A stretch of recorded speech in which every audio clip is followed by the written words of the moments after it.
All right, let's jump into a deep dive on the Biafra movement. A story of self-determination that honestly just keeps going.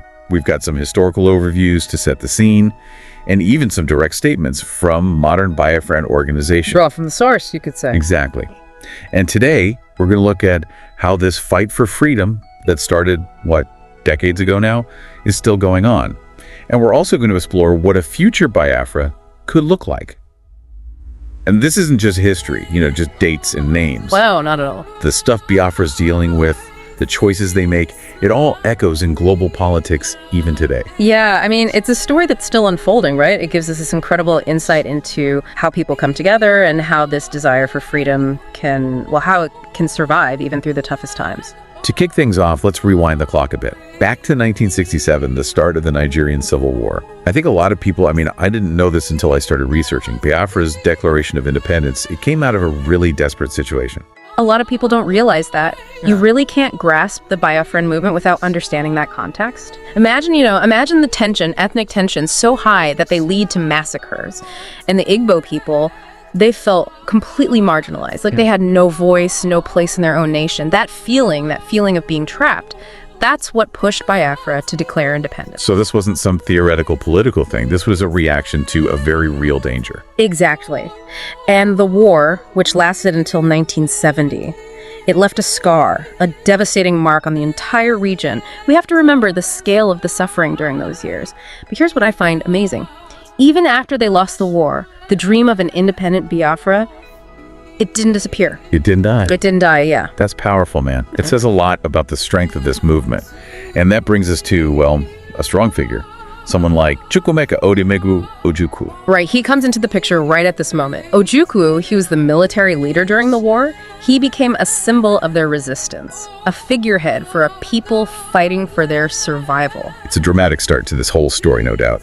But then there's a shift, right? The Biafran movement, it starts to move away from violence. Yeah, that's a key turning point. As we get into the 1990s, a new leader comes forward, Chief Ralph Uwazurik. And he founds Masobi, the movement for the actualization of the sovereign state of Biafra. Whoa, hold on. Did you memorize that? I did. That's a mouthful. But it's a pretty clear statement, isn't it? It is. About what they want. Yeah. And their approach was different. Uwaziri, he believed in achieving independence, but through peaceful means. So a total shift from armed conflict to diplomacy. To diplomacy, to advocacy. It was a bold move, especially after the violence of the Civil War. And did it work? Did this new approach get them any closer to their goals? It's tough to say. Even peaceful calls for Biafran independence. Well, they faced pushback, a lot of pushback from the Nigerian government. Wazirika, his supporters, they faced repression. So the road to freedom, it wasn't smooth sailing, even without resorting to violence? No, not at all. So even with this change, the core tension remained. It makes you think, How do you make a lasting change when the other side just doesn't want to budge? Right. And as we get into the 2000s, we see a new generation step up. With Mazi Nnamdi Kanu and the IPOB, the indigenous people of Biafra. And with Kanu, things shift again. He takes a different approach, more confrontational.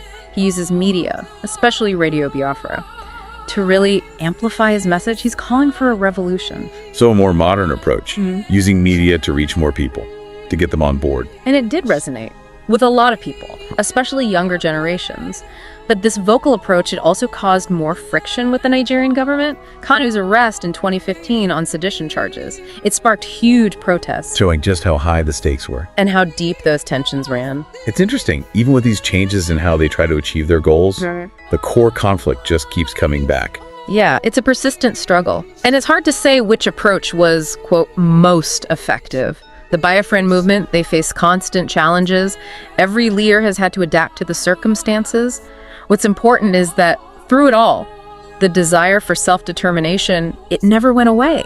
Right. And that brings us to today, the present day, where we have Simon Ekpa leading the Biafran movement, but he's doing it from exile. This idea of a government in exile. What does that even mean practically? It's fascinating, right? It means that even though they're outside of Biafra, the people still believe in their right to govern themselves. It's a statement, even with all the challenges. So they're not just sitting around waiting.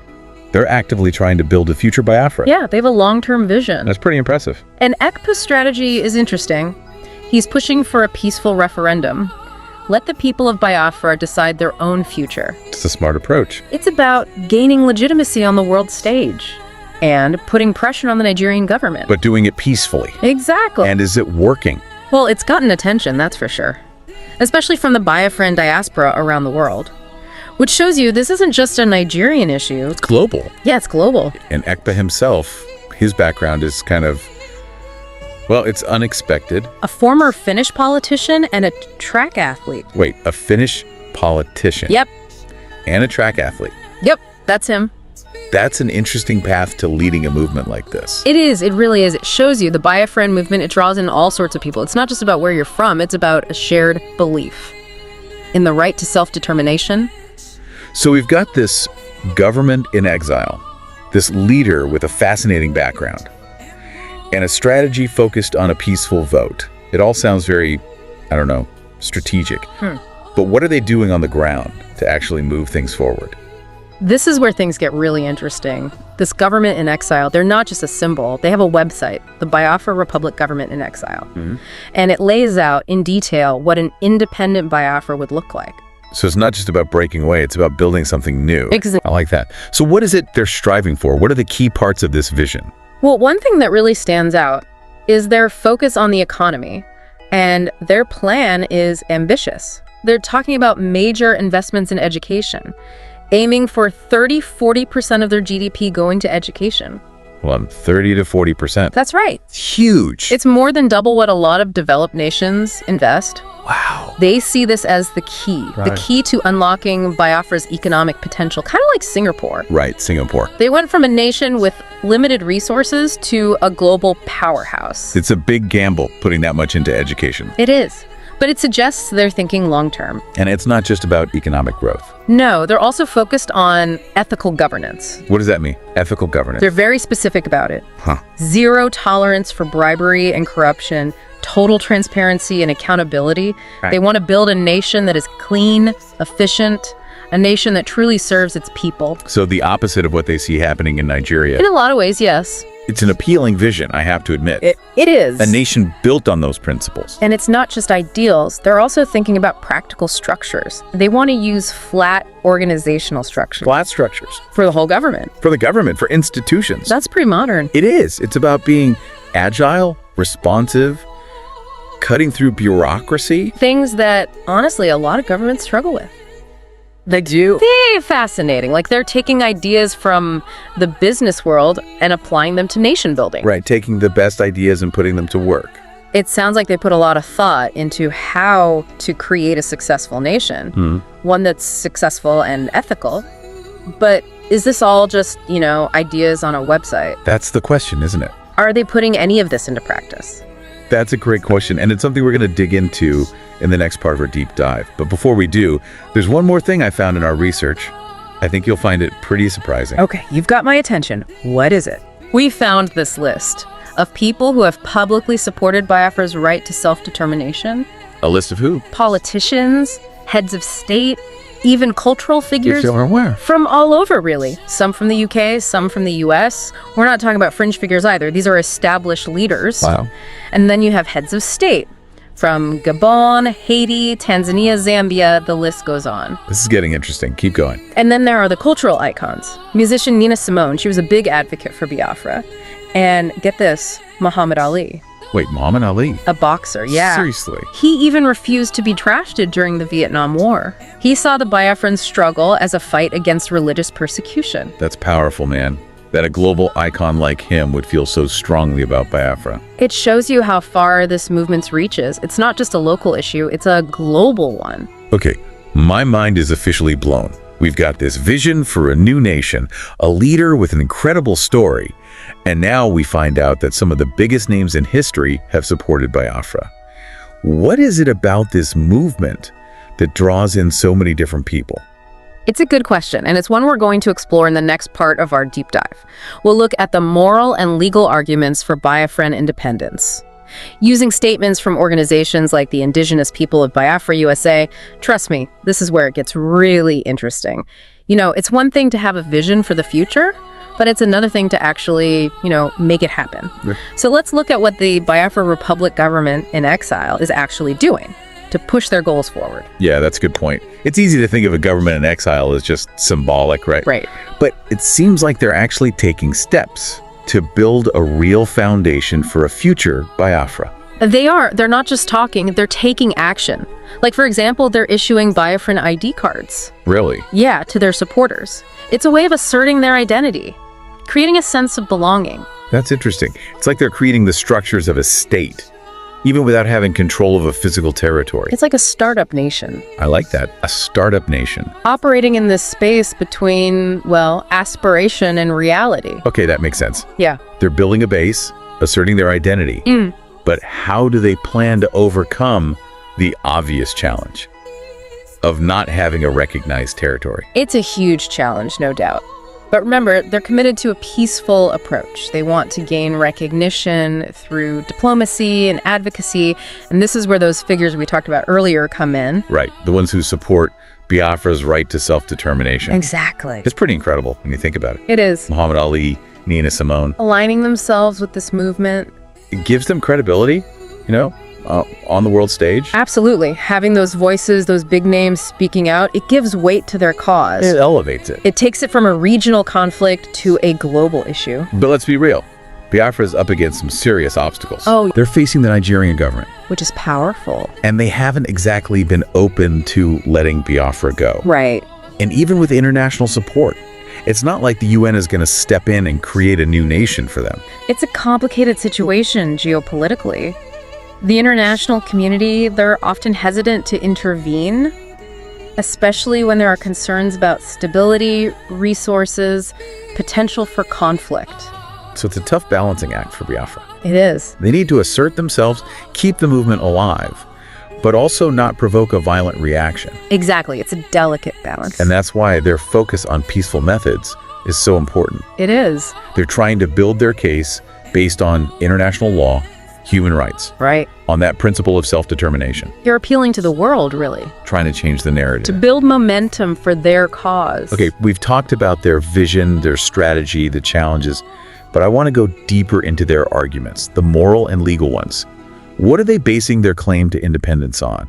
Well, one of the sources we looked at, the Indigenous People of Biafra USA website, they make a really compelling argument. Okay, tell me more.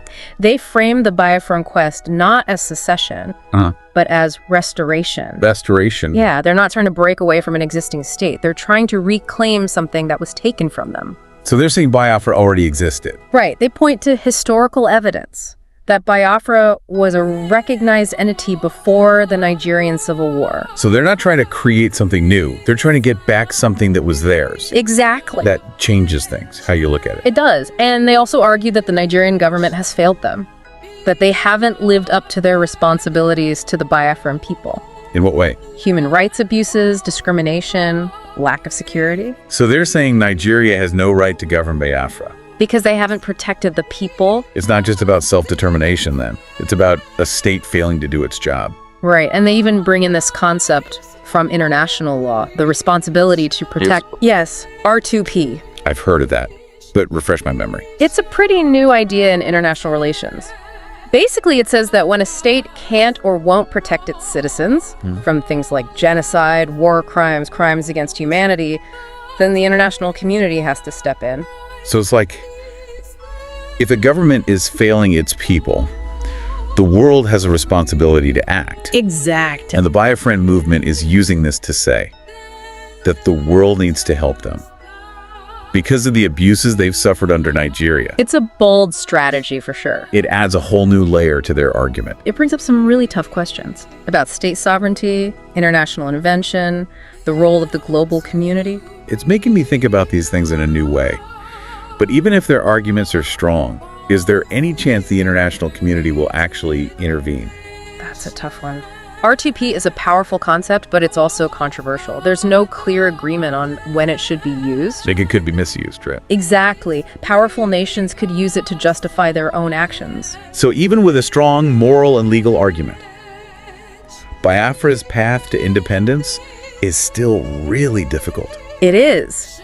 But what's amazing is their determination. They face so many setbacks, so much hardship, but they keep pushing forward. Their belief in their right to self-determination, it's inspiring. It is. But it's also tragic in a way. It is. It makes you think about the cost of this struggle A human cost, and what the long-term consequences might be. whether they achieve independence or not.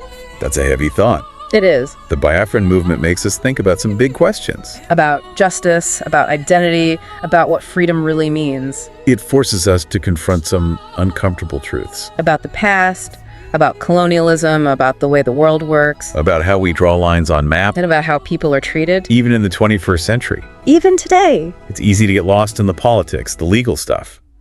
But we can't forget about the people. No, we can't. These are real people with real lives, families, hopes, dreams. And that's why this deep dive is so important. It's not just about abstract ideas, it's about understanding their stories, Their struggles. about empathy, about seeing the world through their eyes. You've given us a lot to think about. We've gone from the history of the Biafran movement to the current situation, the challenges they face. We've explored their arguments, their vision for the future. So what do you think about their prospects? Do you think they have a real chance? It's hard to say for sure. The Biafran movement, they're at a crossroads. They've gotten some attention. Their arguments have resonated. And they're working hard to build a foundation for a future state. But the obstacles are still huge. They are. Nigeria is still opposed, and the international community, well, they've been hesitant. So it's uncertain. It is. What would be the best case scenario for Biafra? Well, ideally, they continue to gain support, enough to pressure Nigeria into a real dialogue.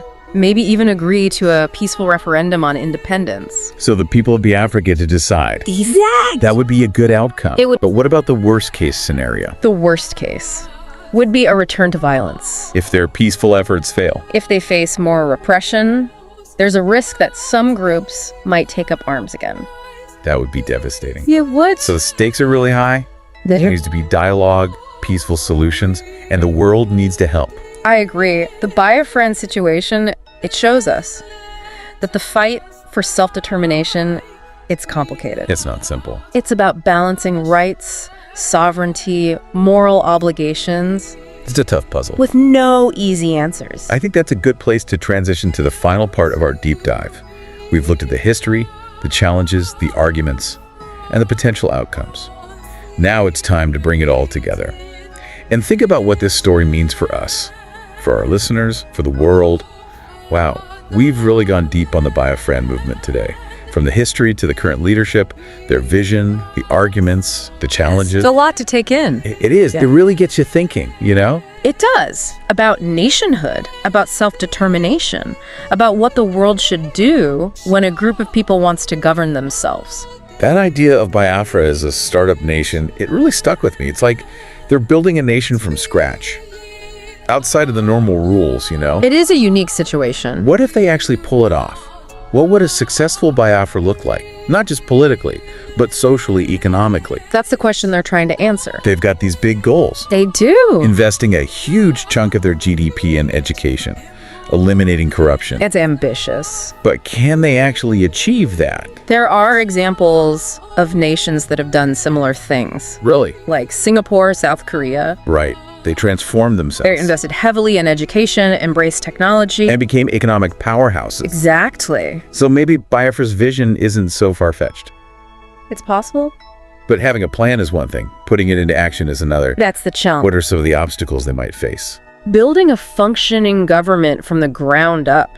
That's a huge task. Creating institutions that work, finding the right people. And doing all of that while under pressure. From Nigeria, from the international community. It's a lot to handle. You said earlier that the Biafran movement makes us confront some uncomfortable truths. I did. What did you mean by that? Well, it challenges the way we think about borders, about sovereignty.